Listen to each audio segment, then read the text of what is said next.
Hey everybody, welcome to the G. Louise book series. I'm Christina, Kristina.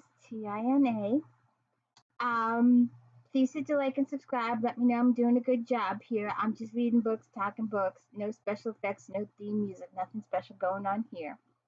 And I have a Christmas fantasy for Christmas Miracle. I'm pretty sure it's not going to happen, but it's up to you to make it happen. I have a Christmas Miracle wish of 1,000 subscribers. Those of you who've already subscribed, thank you very much. But I need 900 more. So if you could spread the word and get it out there, I'd be most appreciative. So we are doing, these are colored, but you can't see that they're colored on the screen, but they're colored. And I've got another one, I'll show it another day. There's cardinals, but if I light it up, you can't see it at all. I can see it, but you can't see it because my audio visual is horrible. But I just thought I'd show it because we are in the Christmas spirit. And I only decorate the top tier shelves here because of the cats. They love to get in the wires, and I had one almost hang herself one year. I mean, it wasn't even close, but I mean, these are big holes. But still, she was going to take the whole thing down with her, and it wasn't going to work. So I only decorate the top shelves. I don't decorate the bottom shelves. And we are doing our 30 days of Janet. As I stated before, she's my go-to comfort read. This is book 6 in the series. I don't know if you can tell. It's 1 for the money, 2 for the dough, 3 to get deadly, 4 score, hot 5. No, high 5, hot 6, 7 up, hard 8 to the 9s. Been there, done that. I know them by heart. So today we're doing hot 6, and we've got some interesting stuff. We have some returning characters. I said in the last book we got some new recurring characters that'll show up every once in a while, and we get a new beloved character. And they say he's a golden retriever. I don't believe it. I think he's one of those bigger dogs, the wolf. The lady that does the trolley videos, the black and white ones. I forget what they're called, but I'm thinking Bob is more like that. But that's my thought. No, I'm stepping on the computer. Where's my handy dandy? I'm stepping on my computer. Okay. Yeah. You over there all looking all nice and cute now. So anyways, hat 6. Now we've got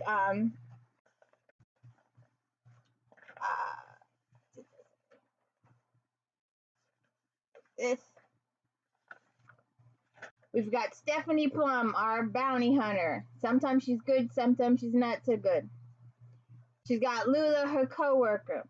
Grandma Mazur, Edna, our comedy relief for the series. Joseph Morelli, the on-again, off-again cop boyfriend. Ranger, the on-again, off-again special forces hot and heavy boyfriend.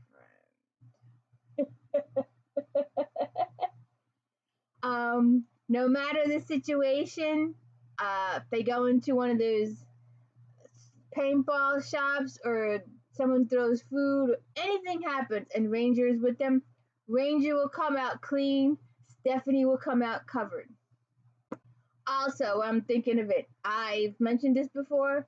I can't think of Janet without thinking of Krispy Kreme and Dunkin' Donuts, and I can't drive by a Krispy Kreme or a Dunkin' Donuts without thinking about Janet. They go together. And Cluck in the Bucket. There was a McDonald's mentioned in this one or the one previously, and I was like, oh wow, that's the first that was rare because usually it's Cluck in the Bucket. So then we have Connie Rizzoli, the office manager. We have Vinny, the squirmy um, owner of the bail bonds business.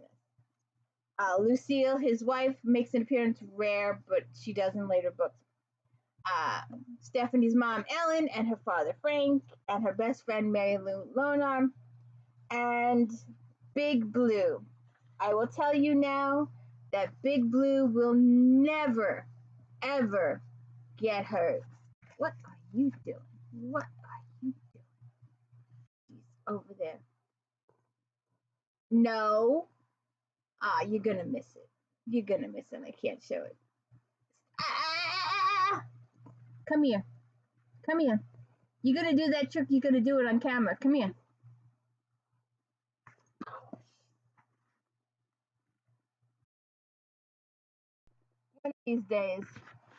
One of these days, I'll show it.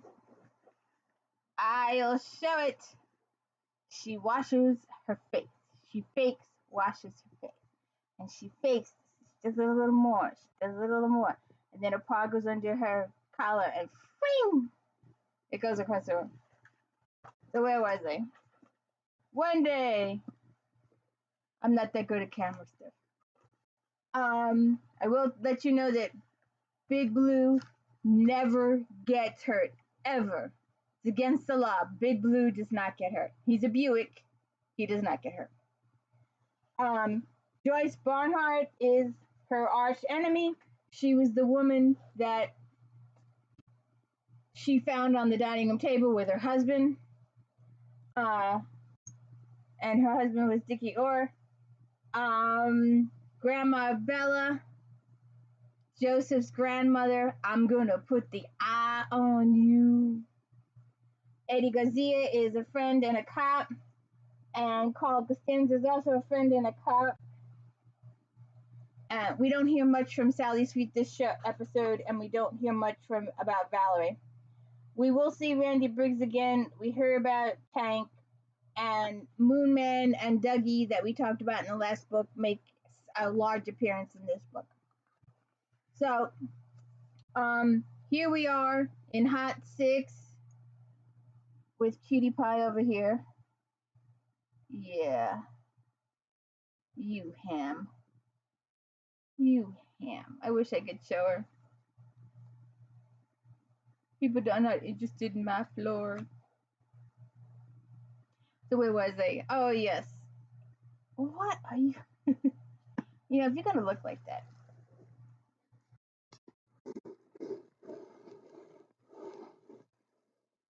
There she is. There's the ham.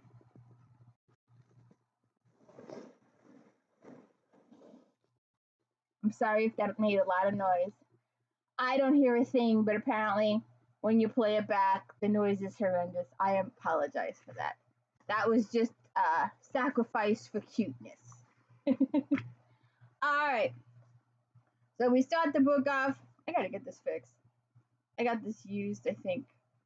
No, I had to have bought it new, but it's a little. The pages are off. See. So we start the book off with her.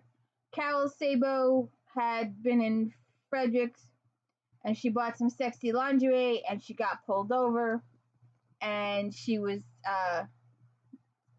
afraid and embarrassed that the cop would see her underwear. So stuff happened. So now she's on the bridge. She wants to jump. She'd rather die than go to jail. So Stephanie talks her down. Then she gets into the office, and Ranger is FTA. Apparently this situation happened. We'll explain later. And what are you doing? Come here. Come here. Come here.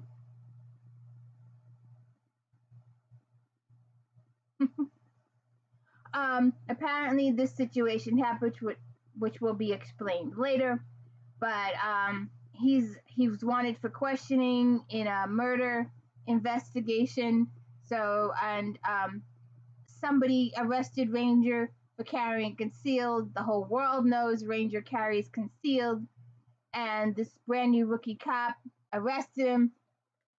and it would have been a nothing deal uh, to handle in court, pay the fees, whatever.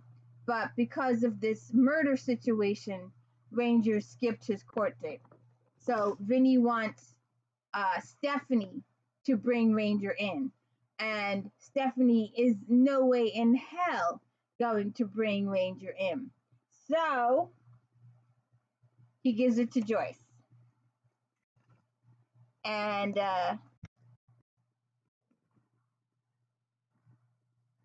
yes, she's got a new car. Remember, her last one blew up. And Morelli says that Ranger had a late night meeting with Ramos. He was seen on the security tapes. So they want Ranger in connection with the murder. Morelli says the primary on the case is Alan Barnes, and he's got a ton of circumstantial, but it all points to Ranger.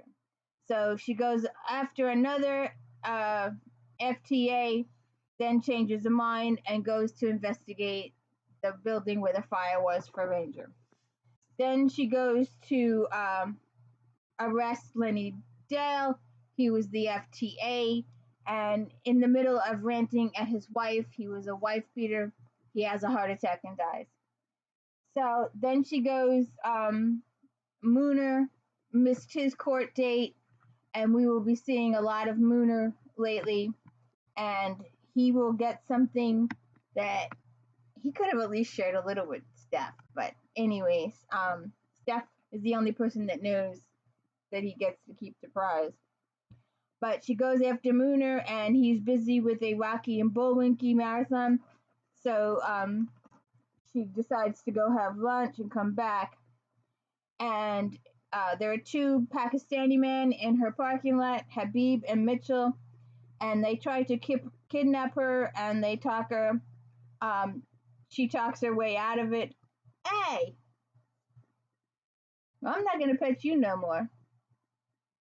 What got you in the mood? You're like, paying attention to me, mommy. Don't pay attention to the peoples. Fine. I don't want to play right now.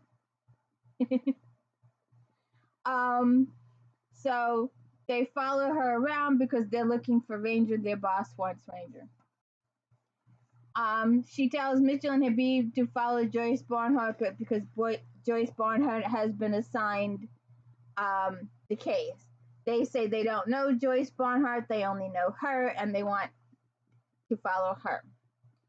So she goes to her parents for lunch, then she goes back to Mooner, and while she's waiting for Mooner's paperwork to be processed, she goes up to see Brian about Carol. When she comes back down, Mooner is missing from the bench seat. Apparently, some friends of his had come by, and they had all gone out in the parking lot to have a little sniff, and somebody flicked a match, and it happened to land in the middle of Stephanie's car, and poof. Car number 5, 6, whatever you want to call it. So Mooner leaves. She finds him in the parking lot watching her car burn. She has Lula pick her up, and Lula tells her that Vinny did give the bond to Joyce Barnhart. Her grandmother has a fight with her parents and moves in with Stephanie. Ranger shows up and tells her that he didn't kill Homer and he did not set the fire. Ranger tells her that Mitchell and Habib work for Arturo Stoll. Ranger wants her to do surveillance for him on Hannibal Ramus. Mooner shows up and enjoys breakfast with Grandma Missouri. Mooner bought her a car because he had caused the fire on her old car. So he brings her a car that's been converted. It's half Volkswagen and half Rolls Royce and been painted in rainbow colors. Can't very well do surveillance in a rainbow colored car, but go figure. So she had tried to pick up an FTA previously, and the FTA comes after her, and she backs out of the way in time for the FTA to take out Habib's and Mitchell's car. It gets pancaked. So then she goes to McDonald's, and Habib and Mitchell show up and make fun of her multicolored car. Then she goes to Ramos's condo, drives around. She asks Ramos what to do. Her mom calls. She goes to the office, and Joyce Barnhart shows up. Lula and Stephanie go back to Munson. He plays her and sets her on fire. They go back to the office, and Joyce is there. Stephanie gives Joyce false information on Ranger, and Joyce follows it to Oshkosh. Grandma comes into Vinny's office and demands that he give her a job, and he's like, no. Connie says there's news footage says that Ramos was shot at close range and that Ranger is wanted for questioning. She tells Mooner about the car, and he tells her there's no big deal, and he offers her a choice of a Ford Escort or a Jeep, and she decides to go back and get Big Blue. Like I said, Big Blue never gets hurt. Her grandma makes dinner for her. Then she goes out to do surveillance on Hannibal Ramos for Ranger. She climbs a tree and falls out, and she falls at the feet of Hannibal Ramos. And he buys it the first time. He doesn't buy it the second time because she's an idiot, and she goes back up. She says she was looking for her cat the first time. Then she goes back to her apartment, and Morelli is there eating cake with her grandmother. Brian Simskull says he wants her to take care of his dog, Bob, and he's going on vacation for 2 weeks. Could she watch his dog? No one else will watch his dog. She says yes, and Bob is absolutely delightful. He's the best dog ever. So I have to see. I think we're up to.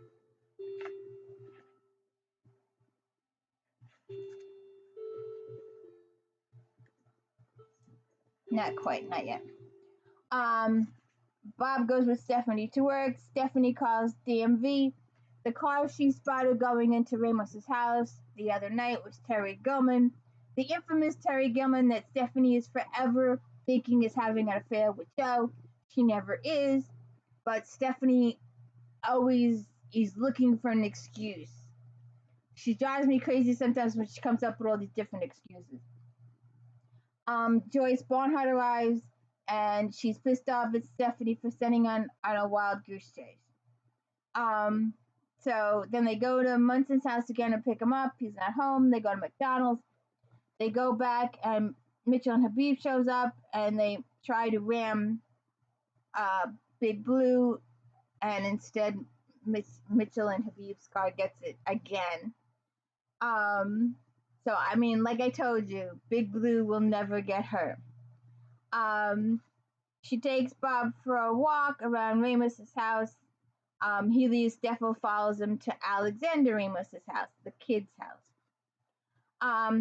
She calls her mom and asks her mom how to make meatloaf, and her mother, for a few seconds, is thrilled out of her guard that her daughter is attempting to cook. And then her mother tells her all the ingredients to buy, but forgot to say that she needed a pan to put said meatloaf in. So Stephanie had bought a banana cream pie for dessert, so she takes the banana cream pie out of the tin foil pan and puts the meatloaf in the tin foil can. That's Stephanie's way of doing it. She does some more surveillance at Hannah Beeb's.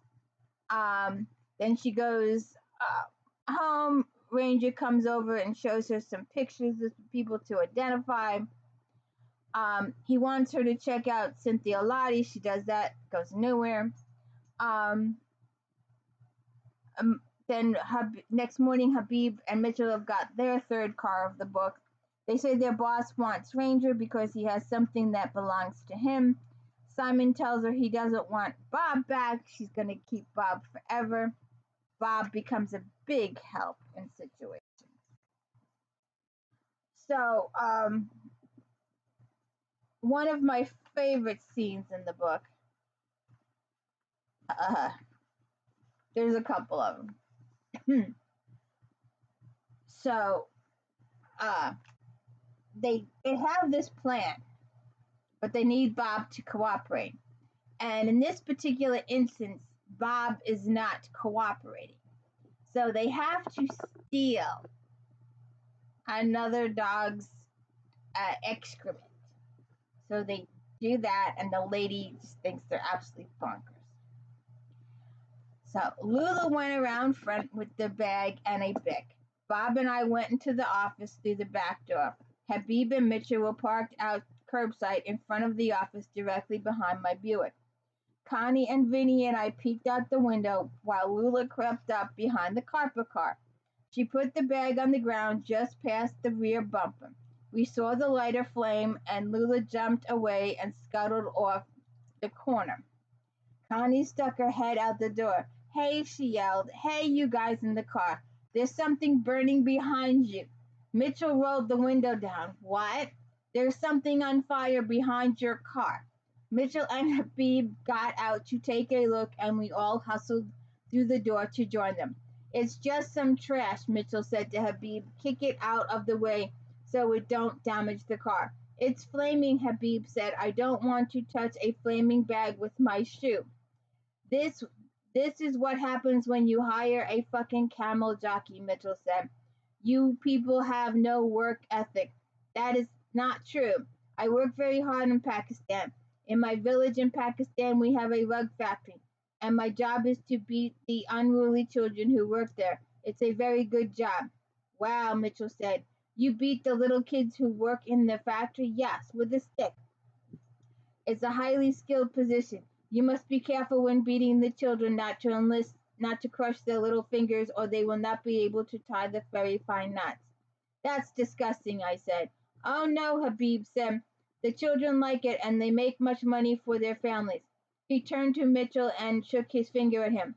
"And I work very hard beating the little children, so you should not say such things about me." "Sorry," Mitchell said. "I guess I was wrong about you." He gave the bag a kick. The bag broke, and some of the debris stuck to his shoe.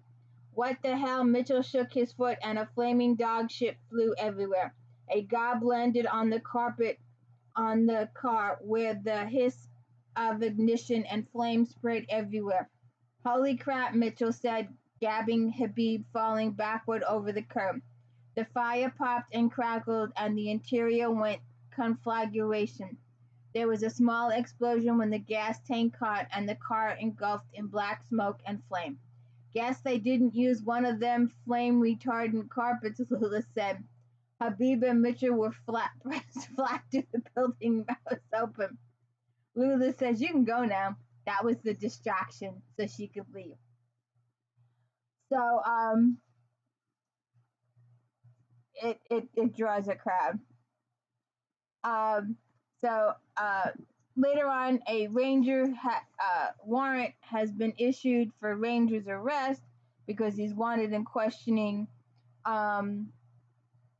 for the murder and the fire. Mooner comes back. He wanted to give her grandmother the key to a new car. He buys her grandmother a Corvette.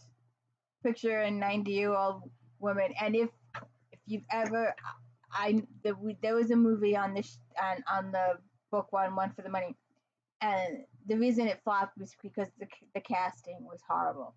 I mean, they were good actors and all, but they just didn't fit the description of the characters. They just didn't fit in the fans' mind. And in my mind, Estelle Getty from Golden Girls will always be Grandma Mazur to me. That's who I picture in my mind.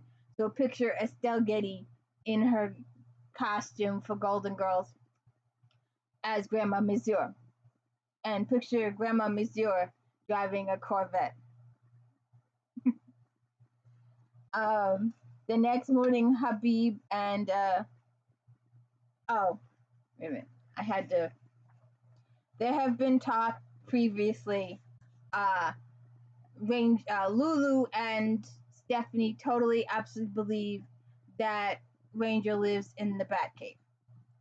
Um, I walked him to the door. Is there anything else you want me to do? Check your mail, water your plants. My mail is being forwarded to my lawyer, and I'm watering my own plants. So you feel safe in the Bat Cave? The corners of his mouth curved into the hint of a smile. He leaned forward and kissed me at the base of my neck, just above my t-shirt collar. Sweet dreams. Before he left, he said goodnight to Grandma, who was still in the kitchen. What a nice, polite young man, Grandma said. He's got an excellent package. I went straight to her closet, found the bottle of booze, and dumped it into my cocoa. So the next day, Habib and Mitchell show up in a minivan. It belongs to his wife. They can't surveil her all day. They gotta go pick the kids up at soccer. Cracks me up. Um, they finally find her FTA in the shower. He evades them. He runs out of the house, and she tackles him. And they take the nude FTA to jail. So she gets some money there. Um, so then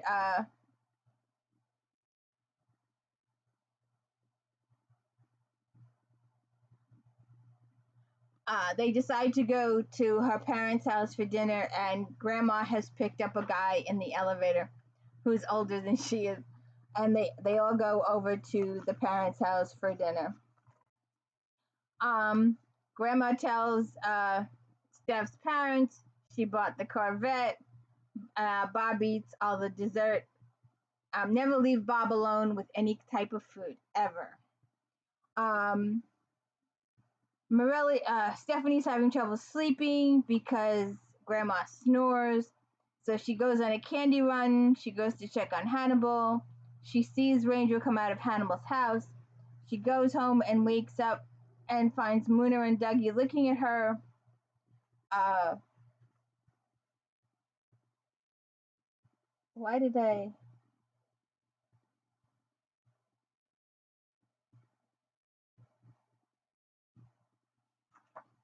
I don't know. So another one. Um, uh, like I said previously, Blue never gets hurt. I went back to the Buick and loaded Bob into. Oh, now they're in their Habib and Mitchell are in the SUV. Um, Mitchell's complaining that his kid's got a soccer game and he's got to go pick the kid up. I went back to the Buick and loaded Bob into the back seat. At least I didn't have to worry about being followed. Thanks to the soccer game, I looked in the rearview mirror just to make sure no Habib and Mitchell, but Joyce was tailing me. I tried, pulled to the side of the road and stopped. Joyce stopped a few feet behind me. I got out of the car and walked back to her. Knock it off, I said. It's a free country. Are you going to follow me all day? Probably. Suppose I ask you nicely. She get real. I looked at her car, a new black SUV. Then I looked at my car, Big Blue. I walked to Big Blue and got in. Hang on, I said to Bob. Then I threw the car in reverse. Crash. I changed gears and moved forward a few feet. I got out and surveyed the damage. The SUV bumper was crumpled city, and Joyce was fighting with the deployed airbag. The back of the Buick was perfect, not a scratch. I returned to the Buick and drove away. It's not a good idea to mess with a woman who has a pimple. Uh, so Stephanie gets taken to Mitchell and Habib's employer, and he explains to Stephanie that Ranger has something he wants. Grandma decides she's gonna go back to her mother's house. She's made up with them. Um, so Stephanie and Lula go. to investigate Hannibal's house. And while they're there, his ex-girlfriend shows up, and they search the whole house and they discover that there was someone else living in the house besides the people that were supposed to be living in the house. And they investigate the whole house, and the last place they look is in the garage. The door to the garage was off the foyer and was locked with a slide bolt. Cynthia opened the door and flicked the light on, and there it was, the silver Porsche. My Porsche, my Porsche, Cynthia yelled. I never thought I'd see it again. She stopped yelping and wrinkled her nose. What's that smell? Lula and I looked at each other. We knew the smell. Uh-oh, Lula said. Cynthia ran to the car. I hope he left me the keys. I hope. She stopped short and looked in the car window. Someone sleeping in my car. Lulu and I grimaced, and Cynthia started screaming, He's dead, he's dead, he's dead in my Porsche. Lula and I approached the car and looked inside. Yep, he's dead all right, Lula said. The giveaway is those 3 holes in his forehead. You're lucky, she said. She told Cynthia, looks like this guy bought it with a .22. If he'd been shot with a .45, there'd be brains all over the place. A .22 goes in and rattles around like Pac-Man. It was hard to tell with him slumped over the seat, but he looked about 5'10" and maybe 50 pounds overweight. Dark hair cut short, mid-40s, dressed in a knit shirt and sport coat. Diamond pinky ring, 3 holes in his head. Do you recognize him? I asked Cynthia. No, I never saw him before. This is terrible. How could this happen? There's blood on my upholstery. It's not so bad considering he took 3 to the head, Lula said. Just don't use hot water on it. Hot water sets blood.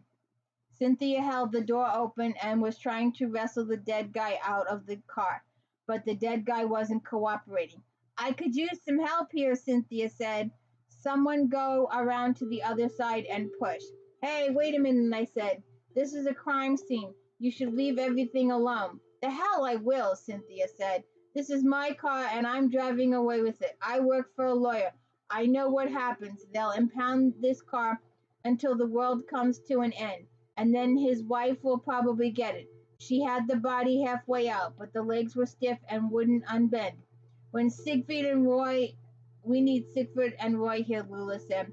I saw them on television, and they sliced someone in half, and they didn't even make a mess.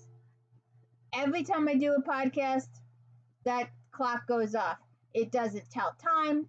20 years it hasn't worked, but it still goes off whenever it wants to, and apparently whenever I do a podcast, it goes off. Cynthia had the guy by the head hoping for some leverage. His foot is stuck around the gear shift, she said. Someone give his foot a kick. Don't look at me, Lula said. Dead people give me the creeps. I'm not touching no dead person. Cynthia grabbed his jacket and pulled. This is impossible. I'm never going to get this idiot out of my car. Maybe if you greased him up, Lula said. Maybe if you help, Cynthia said. Go around to the other side and put your foot to his ass while Stephanie helps me pull. Long as it's only my foot, Lula said. Guess I could do that. Cynthia got the guy's head in a hammerlock, and I grabbed hold of his front shirt, and Lula pushed him out with one good shot. We instantly dropped him and stepped back. Who do you think killed him? I asked, not actually expecting an answer. Homer, of course, Cynthia said. I shook my head. He hasn't been dead long enough to have been Homer. Hannibal?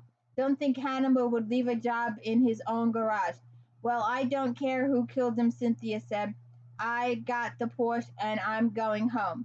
The dead guy was lying in a heap on the floor, legs bent at odd angles, hair mused, shirt out. What about him? I asked. We can't just leave him like this. He looks so uncomfortable. It's his legs. They froze up in a seated position. She pulled a lawn chair off a stack at the back of the garage and set the chair next to the dead guy. If we put him in a chair, he'll look more natural, like he was waiting for a ride or something. So we picked him up, set him in the chair, and backed away to take a look. Only when we backed away, he fell out of the chair, smashed right on his face. Good thing he's dead, Lula said, or that would have hurt like the devil. We we heaved him back into the chair, and this time we wrapped a bungee cord around him. His nose his nose was a little smashed, and one eye had been jarred closed from the impact when he fell. So one was open and one was closed. But aside from that, he looked okay. We backed away and he stayed in place. I'm out of here. I'm out of here, Cynthia said. She rolled all the windows down in the car, hit the garage door opener, backed out, and took off down the street. The door slid closed, and Lula and I were left with the dead guy. Lula shifted foot to foot. Think we should say something over the deceased? I don't like to disrespect the dead. I think we should get the hell out of here. Amen, Lula said. She made the sign of the cross.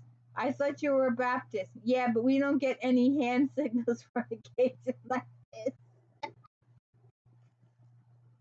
You gotta love it. You have to love these two girls.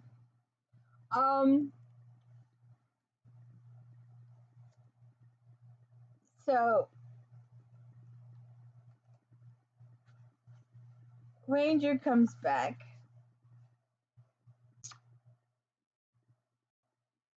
Uh, what did I loaded Bob into the back seat and slid in next to Ranger. There are 3 people parked in my parking lot hoping to get a shot at you, I said. What are you doing here? I want to talk to you. It was one thing to have the skill to break into an apartment. It was something else to be able to divine what I was doing at any given moment in the day. How did you know I was out with Bob? What are you, psychic? Nothing that exotic. I called and your grandma told me you were walking the dog. Gee, that's disappointing. Next thing you'll be telling me you aren't Superman. Ranger smiled. You want me to be Superman? Spend the night with me. I think I'm flustered, I told him. Cute, Ranger said. You gotta love it. Uh, yeah. Okay. So the bad guys come and they decide they've had it. They want the information about Ranger. They want Ranger. And they're going to take Bob to use him as leverage on Stephanie for her to get Ranger. Apparently, just a second here. Apparently, her grandmother cleaned her refrigerator, and Bob ate while she was cleaning the refrigerator and had her back turned to Bob. Bob ate quite a bit of the refrigerator's contents, including some prunes. So Stephanie decides that she needs to take Bob for a walk because he looks kind of anxious.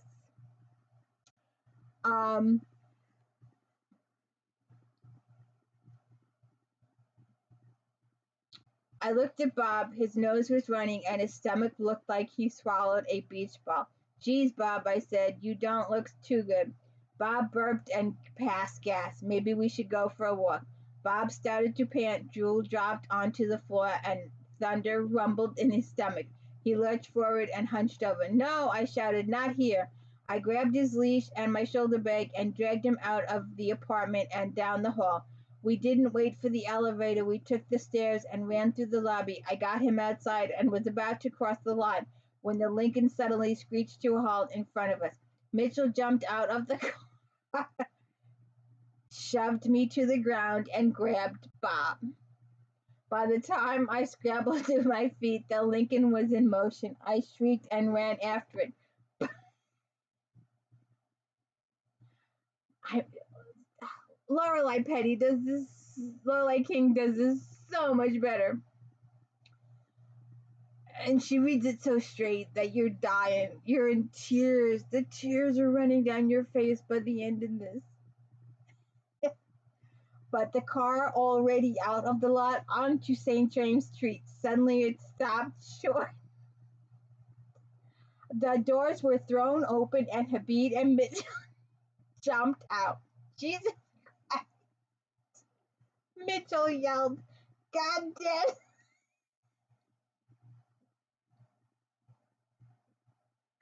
son of a bitch. Habib had his hand out. I'm going to be sick. Not even in Pakistan have I seen such a thing. Bob Lee,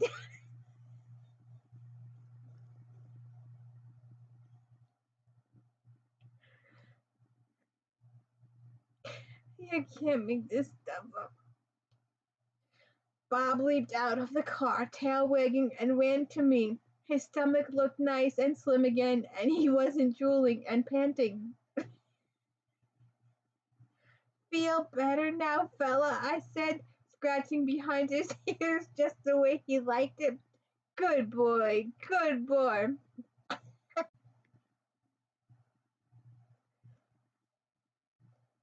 Okay. Now, why did they? Oh, oh shoot, I gotta.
You were calling, Tom?